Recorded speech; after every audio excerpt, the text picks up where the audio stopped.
everybody. Welcome back to the Routine Podcast. Gymnastics Conversations. I'm Chelsea. And I'm Chelsea's mom, Diana. And we're back for episode 36. Hello, Chelsea. Hi, Mom.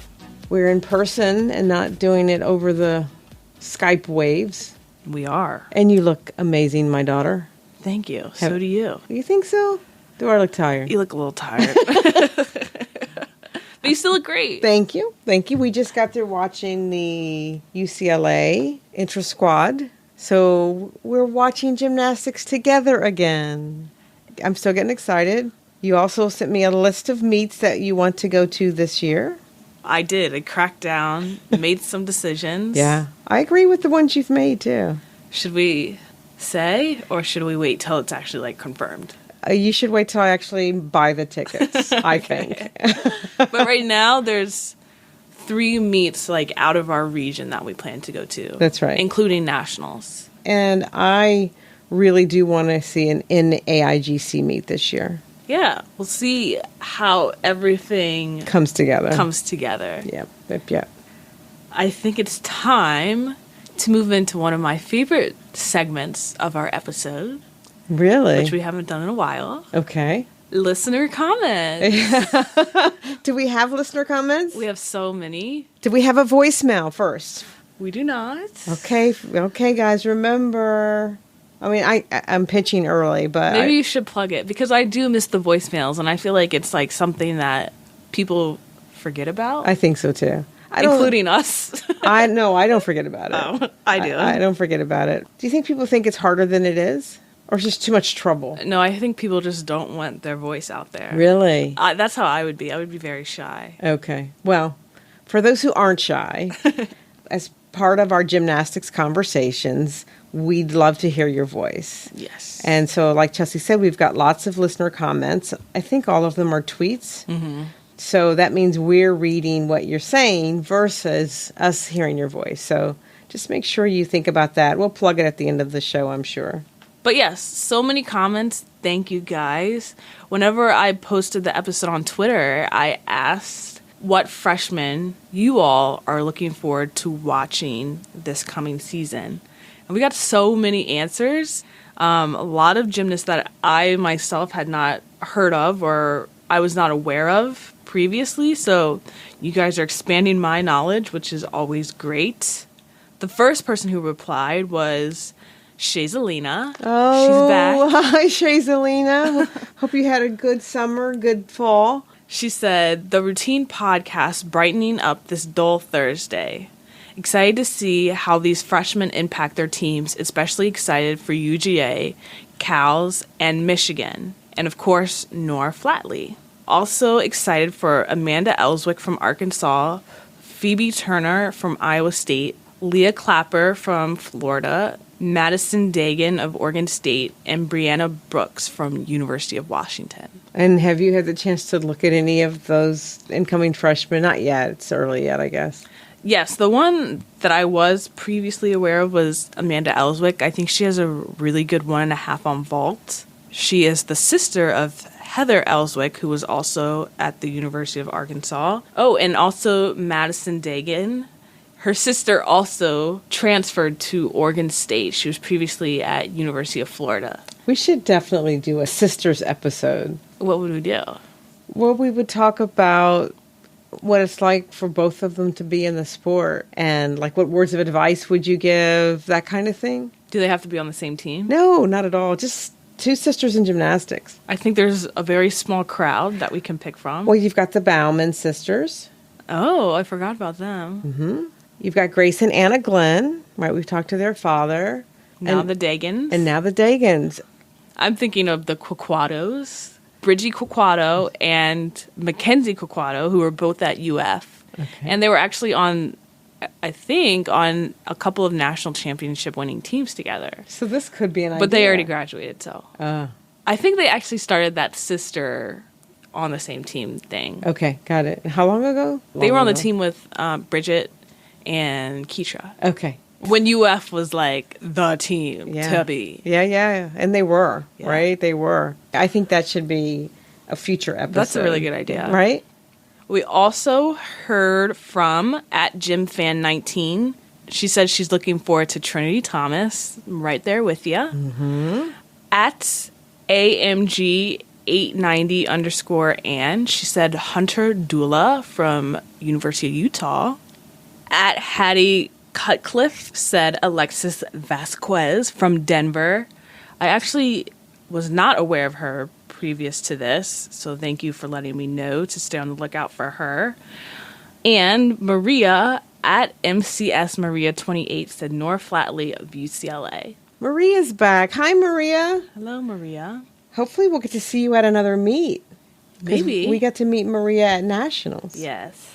And then another comment that I wanted to bring up was from at TMKWV2. And they say, according to Suzanne, Courtney is scheduled to have the baby during the Christmas break and won't miss any of the season. Isn't that crazy? It is. I was thinking, like, does that mean no maternity leave? If season doesn't start till, like, the 5th within that week. Not enough time. How much is maternity leave? It's whatever you want it to be, but they could be doing paternity leave first. So maybe your husband gets, like, the first 6 weeks. But then that's, like, mid-season at that point. No, it's either you do it now or never. Wow. That's a tough one to do. Maybe she's going to take the baby to the gym, and then the baby ends up being a gymnast, too. Maybe. I know you were reading tweets from the freshman episode, but we also, if you remember, did our We're Back episode. And so we had some tweets from there. Can I go ahead and read some of those? Yeah. Actually, it was funny. Before we actually put a podcast out. The morning before we released the episode. We got a tweet from at Derek E. Hoover who said, "Hey, y'all. When do you plan to come back and talk with us?" ? So thank you, Derek, for reminding us that somebody wants to hear from us. We also got a tweet from at Flamin' Snowball who said, "As I was doing my fantasy gymnastics draft earlier today, I thought about you guys and wondered when you were back." And that's actually 3 exclamation points after that. Can't wait. And then lastly, we received a tweet from at Helen Glue who said, "Glad to see that you two are back. I was hoping you would be soon. Looking forward to listening on my next run." Doesn't that make you feel good? Yeah. We put a lot of effort into this. It doesn't mean we're not having fun, because I think we're having a lot of fun. And I think we're both really getting excited to go see some meets. When you sent me the meet schedule, that started getting me excited about that too. Yeah. I'd actually like to go to more meets this year, especially since I'm unemployed now and I got like so much time on my hands. I agree. I think we just have to plan, maybe. That's like the hard part. I'd like to go, like, those that I can drive to. Stay at you guys hear her saying this now. Stay at a hotel on like Saturday night. Okay. We'll see how you feel when it's like mid-March and there's snow on the ground. Oh, well, that's a different story. That's a good point. So today we're going to be talking about all of the inter-squads that happened this weekend. Was this inter-squad week? Yeah. So many big inter-squads. I think it's because finals are coming around, semesters are starting to end, and the holiday is right around the corner. So a lot of times teams want to get kind of their last push before season really starts, because when the gymnasts get back from holiday break, you really only have a week, and then season is starting. There was a University of Maryland inter-squad. There was a Red Rocks preview, as they call it. Red Rocks, okay. Red Rocks. That makes sense, okay. And then there was the UCLA inter-squad. Which we got to see together. And the LSU inter-squad. And there were also a lot of other inter-squads that happened that were not televised or streamed online. So if any of you all saw those meets, let us know what happened, what exciting things you saw, and we can report about it on our next episode. And that would be like the perfect time to do the whole voicemail thing, because you could like report about it. Oh. Like truly report about it.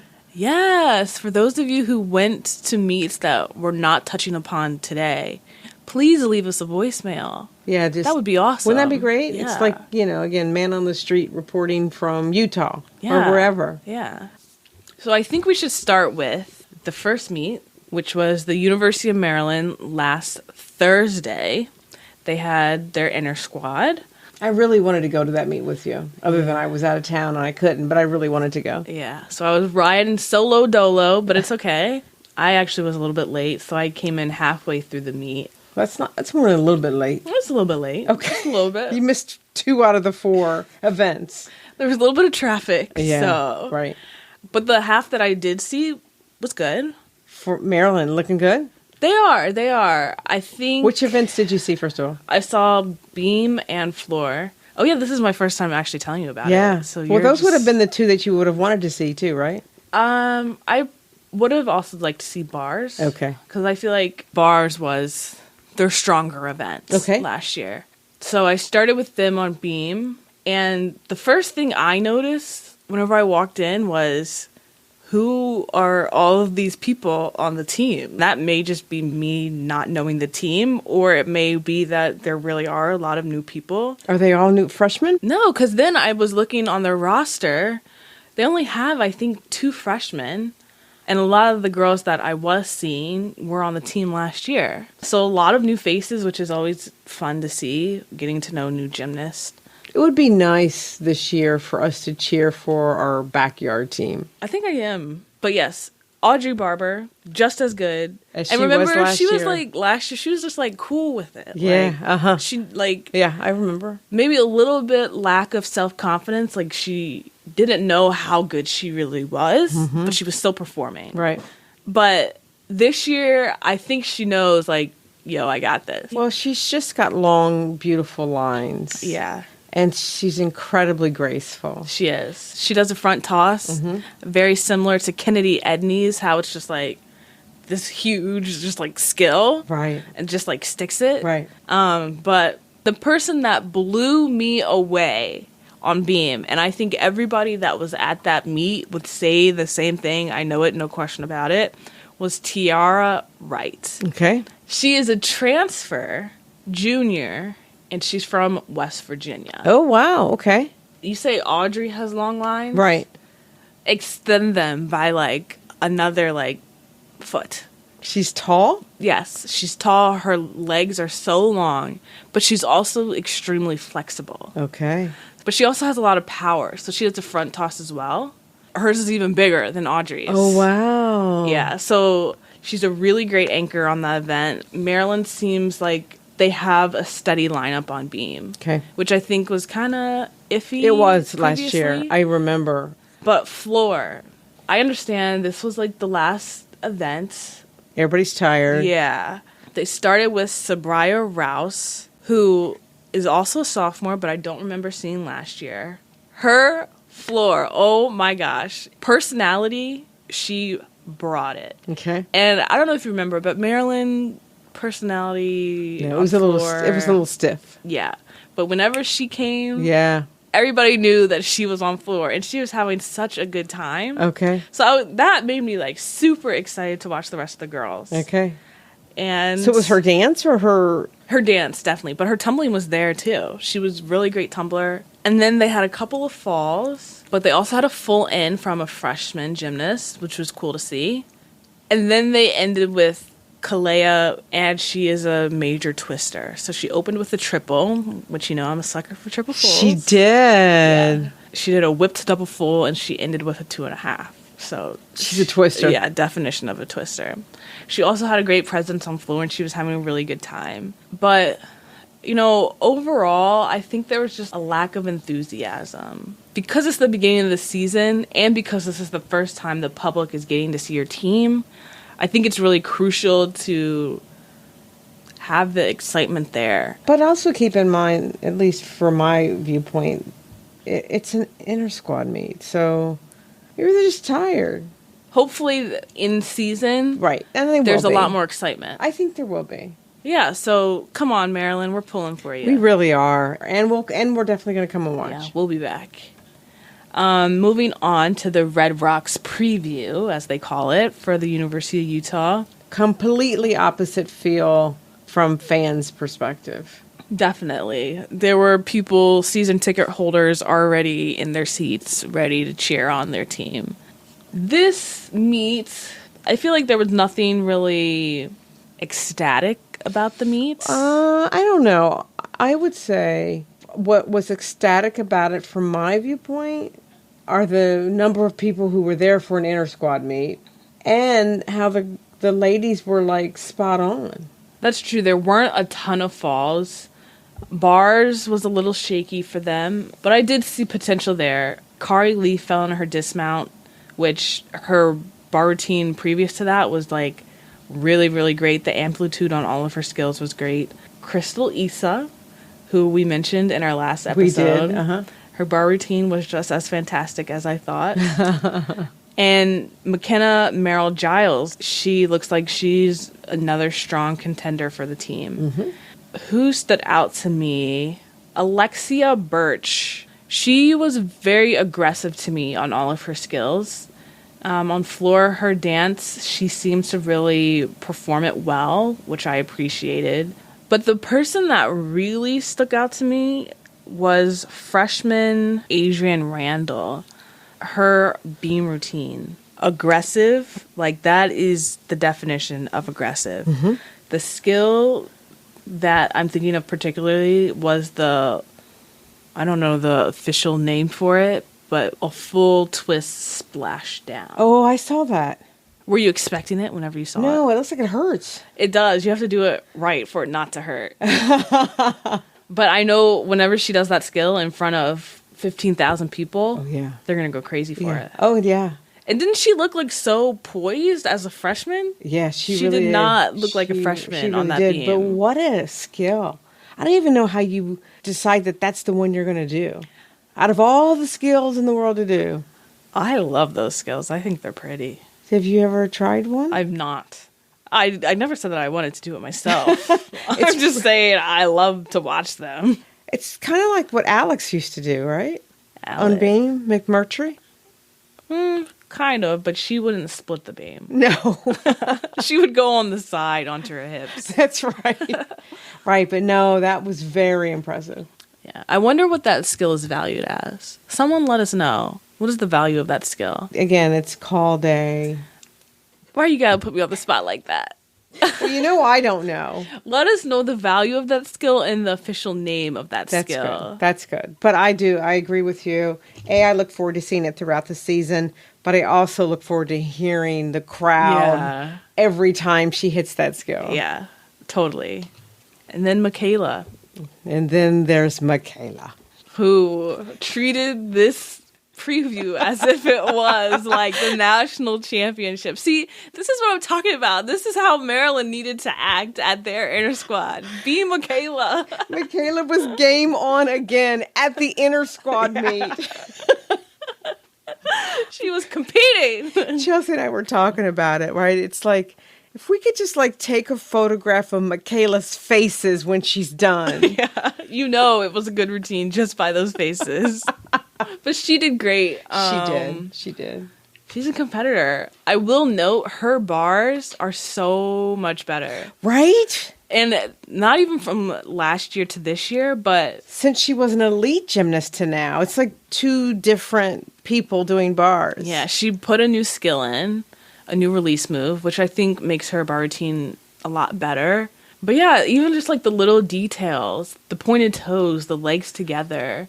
She does it all. She does. So, but the way I would say it is that when she was an elite, it seems like it was about the big skills, not about the form or the presentation as much as about the big skill. She's combined them all now. Yeah. It's the form and the big skill combined. Yeah, which is very hard to do. Right, and the consistency. Consistency. Yeah, that's what Jem, who... Side note, is one of my favorite commentators. He kept talking about how she's hit whatever number, let's say it was like 131 out of 131. Right? She hasn't missed a routine since she started college gymnastics. So she has to be the most consistent collegiate gymnast there is, right? I think so. I think she, as of right now, holds that record for with the hard skills. Yeah. golf clap for Michaela. Absolutely. Actually, we should do a regular clap. Yeah, full-on clap for Michaela. Yeah, no, that was very impressive. Very impressive. I look forward to watching her again this year. So good job, University of Utah. You guys seem like you're definitely heading in the right direction. It felt like a season meet. It did. With the exception of bars. It wasn't their best, but I can see the potential there. Yeah. And now on to UCLA. Mm-hmm. They started by playing a recap of Peng's beam routine, and it had kind of her voice with it and the crowd yelling. And the commentators, really, I think were probably more important, saying the score that she needed for UCLA to win the championship. And Peng also adding to the commentary that she had no idea what score she needed. She just knew that this was the last meet of her life and that she was going to have fun. And that's all she thought about. She said that she knew that it was tight, but again, she just wanted to go up there and have fun as her last routine. Isn't that funny? Yeah. The pressure in that situation, I just cannot even imagine. I could not handle it. But that's what I think is so fascinating, that, as you said, the pressure in that situation is staggering. And in her mind, she never even thought about that. She just thought, this is my last meet and I'm going to have fun. She probably was taught that. They probably work with sports psychologists about pressure situations like that. Sure. And they tell them, okay, think about something else. Don't think about the task at hand. You think? Yeah, totally. Well, it worked. Yeah, either way. Or she's just Peng, the incredible human being that she is, and killed it. So she started off with the microphone. And then Mark Zeta got on the mic. Oh my gosh. And I was worried, right? Because they danced first, right? They UCLA danced. Who would have thought? Right. They came up with their own little routine. I can't remember to which song it was. It probably is irrelevant. Basically, UCLA was being UCLA. That's right. Which we all love them to be. Yep. And that was great. And then they decided that one of the people who had just danced and flipped would now sing the national anthem. Yeah. And Mom and I were watching together, and then Mars got on the mic, and Mom was like, she's got to catch her breath. Because she was standing there for a little bit. Because I didn't even know she could sing. Oh my gosh. But she could sing. Oh my gosh. She was beautiful voice. So good. Absolutely beautiful voice. Yeah. I wonder how often they will want her to do that. Probably a lot. Right? Every home meet. And does she kind of say, hey, I got to get ready for the meet. I can't sing and do this meet. Oh, she's an entertainer. She does it all. Oh, is that what it is? Yeah. Wow. You can't pick and choose. Well, with that kind of talent, my gosh. Yeah. On both sides of the fence. So that was a really great surprise. And then They divided them between the blue and the white team. Mm-hmm. And they started on vaults. They had quite a bit of 10-0 vaults. The one that comes to mind for me is Kyla Ross, who upgraded her vaults from a full to a 1.5, which I was really excited to see. Because I think we all knew that, one, in order for Kyla to really be in the running for an all-around title, she needs to have a 10-0 vault. She does. Two, she can do it. We all knew that Kyla could do a 10-0 vault. We were just waiting for her to do it. Right. So I'm happy that she put it in today. Yeah, and she wasn't the only one that upgraded it. Nia Nia did. Nia came today too, right? Nia's a new woman, y'all. And they interviewed her, and she kind of said, I'm ready now. I was a freshman. I was doing freshman things. Yeah, she got her mind right. I was playing freshman games. I'm now the sophomore, so here I go. Yeah. But like you said, added that half on the vault, so. Also, Gracie Kramer did her 1.5. So it looks like UCLA has a couple of 10-0 vaults that should be in this season. You think it might be all 6? No. It's pretty close. Maybe, because also Mark Zeta can do a double full. There may be 1 or 2 995 start value vaults, but those vaults are usually pretty near perfect. Right, very little deductions. I think it's also important to note that Nora Flatley did all around today as a freshman. Yep. So that's very exciting for her. But bars for the Bruins, landings were definitely there. Can you believe that? There were a lot of sticks. In an inter-squad meet? Kyla basically got a 10-0. She did. And it was really amazing. That last cast handstand right on top of the bar, held it even a little bit just to make sure everybody caught it. That's right. Yeah. And it was funny because the gymnasts that went before her were not hitting handstands. So then Kyla comes up like, okay, like, let me show you. I can just do it real quick for you. Madison Koshin. She kind of stumbled a little bit on her half pirouette on the low bar, but then ended it with a stick on her dismount. Yeah, and I think we commented a little bit about Madison. It looks like she's matured amazingly in this 1 year. She just looks like a young lady, a grown-up young lady now. And even the way she talks. Like, I feel like she just has this presence where she just kind of commands respect. And not in a bad way at all. It's just that she knows what she's here to do, and people are not going to disrespect her. I totally agree. Something's changed in the year. Very classy. Yeah. Confident and classy. Yeah. Maybe it was the surgery and just kind of getting through that. The injury last year? Mm-hmm. Maybe. But keep doing you, Madison. Absolutely. And Macy Taranjo is back, which I know everybody's very happy to see her. She's kind of just been in and out for her entire career. This is actually her first time competing bars at UCLA. So I'm happy to see her back. Hopefully she can stay healthy this year. It's her senior year. Keep going, Macy. And Mars, again, she was great on bars as well, right? Looking forward to seeing her. Her dismount was perfect. Her landing was perfect. Her back bend to salute. College salutes. She's got the college salute down. Yeah. Now, she was actually really fun to watch. She was. She's going to be even more fun to watch, right, throughout this season. Throughout the years. Yeah. She's only a freshman. And the thing is, there's no question of how she ended up on UCLA. I know. She fits right in. Whenever Sam Pesek interviewed her, she was talking about how, like, I forget how she said it, but basically, like, this is her reward. And she's so happy that she went through what she went through so that she could end up here. She did. Which is, like, that's deep. It was. And it makes you wonder what her club experience was like. Yeah, that too. But that's neither here nor there. Moving on to Beam, UCLA's kind of like signature events. The Glens were very beautiful as always on Beam. I think their flexibility and fluidity is just kind of unmatched, and I think that's what makes them very unique on that event. What I find about the Glenn sisters is that their gymnastics is very precise, right? They're very precision gymnasts, but you also see strength in their gymnastics. So you see grace, but you also see strength. And Grace, obviously, pardon the pun because that's her name. But with both girls, they're very graceful, but they're also very strong. So I love watching them on Beam. Yes. I actually love watching them on all the events. Nor Flatley, which is like very much anticipated, did not disappoint. She does not look like a freshman when she is on that beam. No. And I just know the more time she gets to compete in front of a crowd in a big arena, that's it. She's just going to be right there. And then I think we should just round it out with floor, which I think was their best event of the night by far. Yeah. It did not look like they were in preseason mode. Not at all. They were, and you know, usually the teams are not going all out.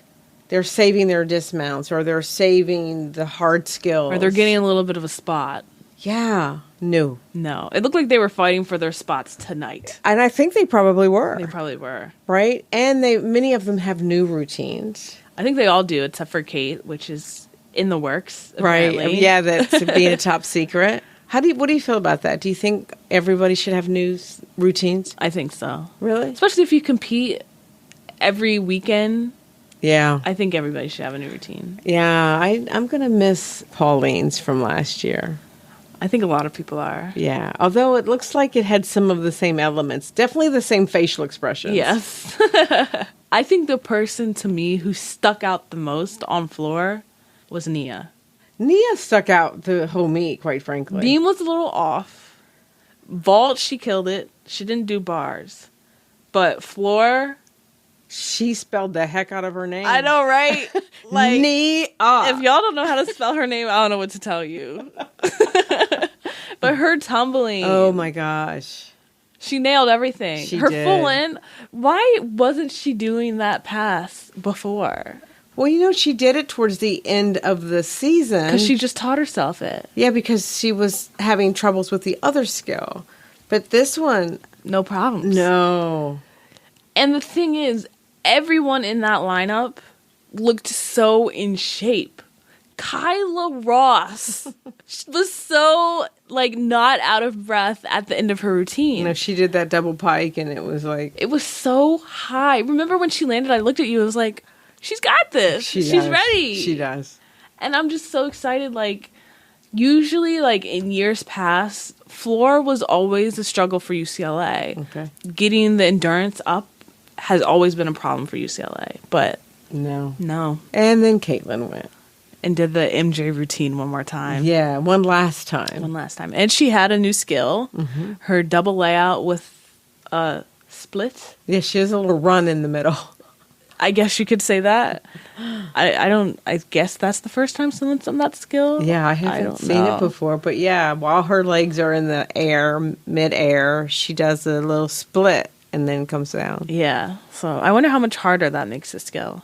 When it's a double layout, probably hard. I feel like it almost kind of allows you to flip faster because, like, you open your legs and then you bring them together, so then it just, like, makes you flip a little bit quicker. I think it allows you to get confused in midair. Maybe that's it. I don't know. Before your head comes down. But it was a good routine. You know, they talked about who's going to take Miss Val's place. At least from the commentator's perspective, they think it's going to be Chris Waller. So yeah, he's the associate head coach. Yeah. And he's been there for a while. Yes. But also Randy Lean is the associate head coach. So unfortunately, we didn't get to see the other freshman, Sakai, Wright. It looked like she was in a boots, but on the sidelines, she looked like she was getting it. She knew everybody's routine. Yeah. So hopefully it's just a minor injury and she'll be out there in January. Yeah, I think overall the UCLA team looks like they're ready, to say the least. Yeah, I just think I can't say enough about what this competition season is going to be like. And we haven't even seen Florida yet. They had their Intrasquad last week as well, but it was closed door. Okay. So it wasn't as open to the public. I wonder why they did that. Maybe they just want to take a little bit of the steps to it. Yeah, maybe protect the freshmen. Maybe, but apparently they all showed out, so. Apparently it was a really, really good meet. Really? Yeah. I'm excited to watch them, honestly. Like, watching UCLA was fun, but, like, I don't know, I just get excited looking forward to watching Florida. I just look forward to the season. I think Oklahoma, Florida, LSU, UCLA, Utah. I'm also really looking forward to watching Illinois because they were really good last year, and I'm looking forward to watching my girl Ray Balthazar. Yeah. So yeah, gonna be fun, Chelsea. It is. Let us know what Intrasquads you all watched last week and what highlights we forgot to mention, and which teams you're looking forward to watching the first week of season. Of course, you can tweet us at Routine Podcast. You can email us at info@theroutinepodcast.com, or you can visit our website, theroutinepodcast.com, where you can leave us a voicemail. Yes, so to leave a voicemail message on our microphone, go to our website, click the tab that says Be a Part of the Conversation. Scroll down to the bottom, you'll see a microphone. Click the microphone, and that's where you leave us a voicemail message. We'd love to hear from you on some of the things we talked about earlier in the show, but tell us which Intrasquad you were able to watch. Tell us which gymnasts you think we need to be on the lookout for. I still think, Chelsea, we need to do something about who's going to win nationals. I think, based on what we're seeing, it's going to be really competitive. And I'd love for people like you to be on the record with who you think is going to win nationals this year. Okay, yeah, that's a great idea. I'm not ready to put my bets on yet. How much more time do you need? I think we should do it the last episode before season starts. And I think everybody should be on the hook for deciding this, not just us. Should we do a Twitter poll? I think it's a great idea. I think it's, and we should do it before season starts. Yes. I think that's a really good idea. Last time we did a Twitter poll, it was for season favorites, and everyone really liked that. Yeah, that was fun. Yeah, it was. So, but just start thinking about it. Start, reading as much information or watching as many gymnasts as you can, because we're going to ask the question, who do you think is going to win nationals this year? Yeah, so be on the lookout for our Twitter. I already know who I think it is, but I'm not saying it. I'll wait, but I already know who I think is going to do it. LSU. And all-around champ, Sarah Finnegan. We all know you, Mom. No need to tell us. You didn't ask who favorites were. We said who we thought was going to win. Okay. But don't tell us yet. We still got a couple of weeks. We do. Still got a couple of weeks. It's been fun, Chelsea. It has. And we'll talk to you guys next week. Have a good week, everyone. Bye. Bye.